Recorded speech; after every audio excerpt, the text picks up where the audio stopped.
আজকে আমরা বেরিয়ে পড়েছি মুভি দেখার জন্য, আর বেরিয়েই দেখছি প্রচুর গরম আর প্রচুর রোদ।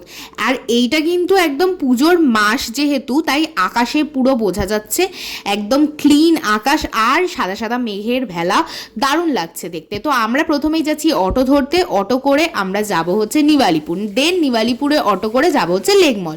তো দেখো আমরা এখন লেক মলের দিকে যাচ্ছি, আর দুর্গাপুর ব্রিজে উঠলে আকাশটা এত সুন্দর লাগে, তাই তোমাদের সাথে সেটাই শেয়ার করছি।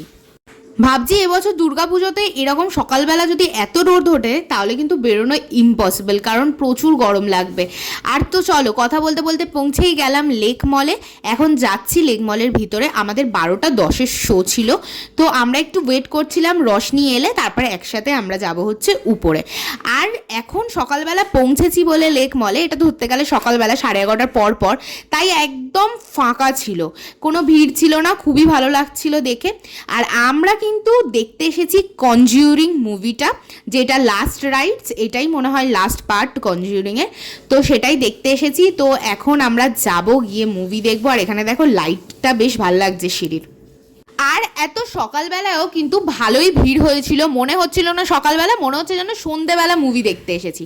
তো চলে গেলাম আমরা আমাদের যেখানে সিট বুকিং ছিল। আর মুভিটা ছিল 2 hours 15 minutes-এর। আর তার মধ্যে আমাদের মুভি দেখতে দেখতে পেয়ে গেছিলো খিদে। আর মুভিটা কিন্তু ভালোই মোটামুটি ছিল, ওয়ান টাইম ওয়াচের মতো। তো এটাই স্টার্টিং ছিল, বেশ ভালো লেগেছে, তোমরাও পারলে দেখে আসতে পারো। বাট মুভির রিভিউটা এমন কিছুই ভালো না, সবাই তো বলছে ভালো না ভালো না, বাট আমাদের মোটামুটি লেগেছে, ওয়ান টাইম ওয়াচের মতো। আর দেখো এখান থেকেও একটু আকাশটা দেখা যাচ্ছিলো, দারুণ লাগছিলো। তারপরে আমরা চলে গেছিলাম ইয়াম স্ট্রিটে, ওখানে গিয়ে কিছু ছোটোখাটো খাবার খেয়ে নিয়েছিলাম, যেরকম এখানে ছিল দেখতেই পাচ্ছ, বার্গার, ফ্রেঞ্চ ফ্রাইস, তারপরে ছিল কোল্ড ড্রিঙ্কস, তার সাথে আইসক্রিম। আর এটা একটা কম্বোর মধ্যে ছিল, সেটা আমরা খেয়ে নিয়েছিলাম। তারপরে এখন হচ্ছে টাটা করার পালা সবাইকে, এবার চলে আসবো আমরা বাড়িতে।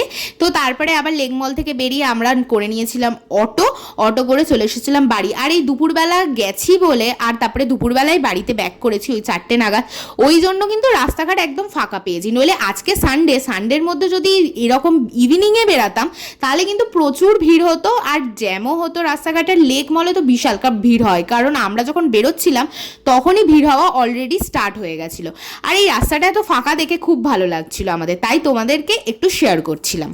দেন আমরা বাড়ি পৌঁছে গেছিলাম, আর ফার্স্ট টাইম আমাদের বাড়িতে কিন্তু পান গাছ হয়েছে, তো সেটা ভাবলাম একটু ইউনিক, আর প্রথমবার হয়েছে যেহেতু, তাই তোমাদের সাথে একটু শেয়ার করলাম। তো চলো টাটা, আবার দেখা হবে নেক্সট ভিডিওতে, বাই বাই।